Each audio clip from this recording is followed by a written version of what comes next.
السلام علیکم، نوے جماعت کے ترجمۃ القرآن میں خوش آمدید۔ آئیے قرآن کریم کو سمجھنا شروع کرتے ہیں۔ آج ہم بات کریں گے قرآن کی 27ویں سورت سورۃ النمل کی۔ اب اس کا نام بڑا دلچسپ ہے، النمل یعنی چیونٹی۔ تو آخر ایک چھوٹی سی مخلوق کے نام پر پوری سورت کیوں ہے؟ آئیے مل کر اس کی خاص باتوں کو سمجھتے ہیں۔ اچھا، آگے بڑھنے سے پہلے یہ بتاتے چلیں کہ اس ساری گفتگو کی بنیاد یہ ماخذ ہے۔ ہم ہمیشہ کوشش کرتے ہیں کہ جو بھی معلومات شیئر کی جائیں وہ پوری طرح مستند ہوں۔ تو سوال وہی ہے کہ آخر اس سورت کا نام النمل یعنی چونٹی ہی کیوں ہے؟ تو جی، اس کے پیچھے ایک بہت ہی زبردست اور مشہور واقعہ ہے۔ یہ واقعہ حضرت سلیمان علیہ السلام کا، جب وہ اپنی فوج کے ساتھ چونٹیوں کی ایک وادی سے گزر رہے تھے۔ یہ جاننا بھی ضروری ہے کہ یہ ایک مکی سورت ہے، یعنی یہ اسلام کے بالکل ابتدائی دور میں مکہ میں نازل ہوئی۔ اس میں کل 93 آیات ہیں۔ ترتیب کے حساب سے دیکھیں تو یہ سورۃ الشورى کے بعد آئی، اور مزے کی بات یہ ہے کہ دونوں سورتوں کے موضوعات میں کافی گہرا تعلق بھی پایا جاتا ہے۔ چلیں اب دیکھتے ہیں کہ آج ہم کیا کیا جانیں گے۔ ہم 4 حصوں میں بات کریں گے۔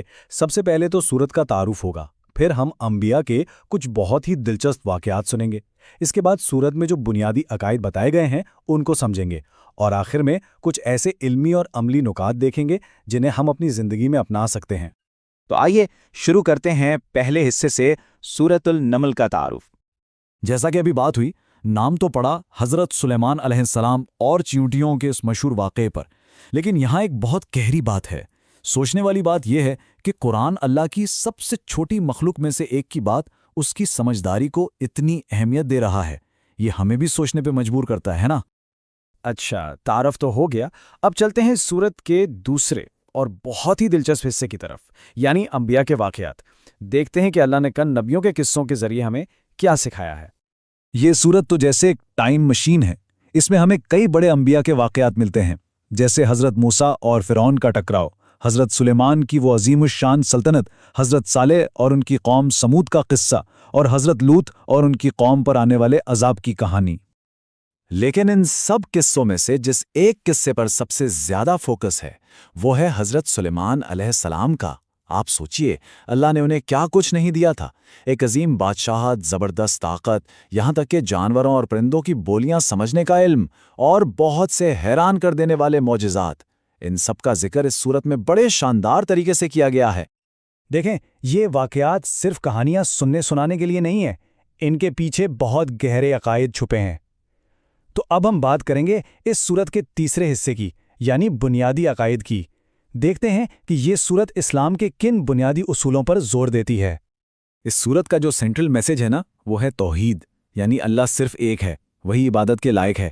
اور اس بات کو سمجھانے کے لیے سورت ہمیں دعوت دیتی ہے کہ اپنے ارد گرد اس پوری کائنات میں پھیلی نشانیوں پر غور کریں۔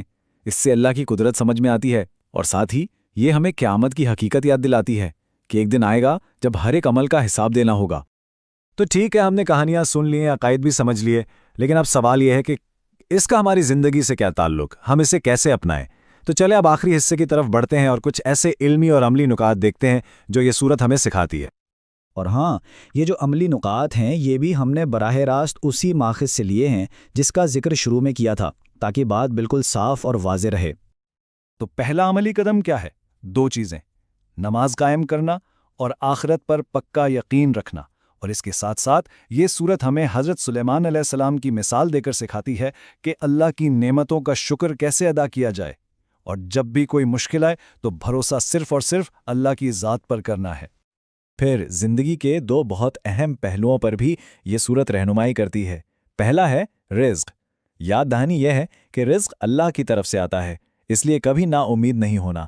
اور دوسرا ہے تکبر۔ جب اللہ رزق دے تو غرور نہیں کرنا، کیونکہ تکبر اللہ کو بالکل پسند نہیں۔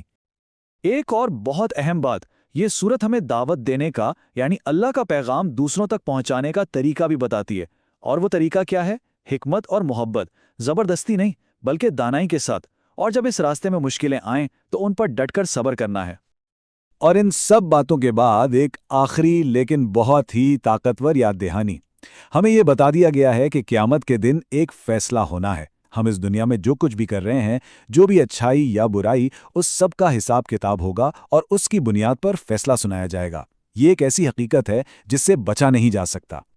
تو آخر میں ایک سوال سب کے لیے، جب یہ بات اتنی واضح ہے کہ قیامت کے دن ایک فیصلہ ہونے والا ہے تو کیا یہ علم ہمیں یہ سوچنے پر مجبور نہیں کرتا کہ ہم آج کیا کر رہے ہیں؟ یہ علم ہماری آج کی زندگی کو بدلنے کے لیے کتنا اہم ہے، اس پر سوچنا بہت ضروری ہے۔ Join us and register now for online transformation.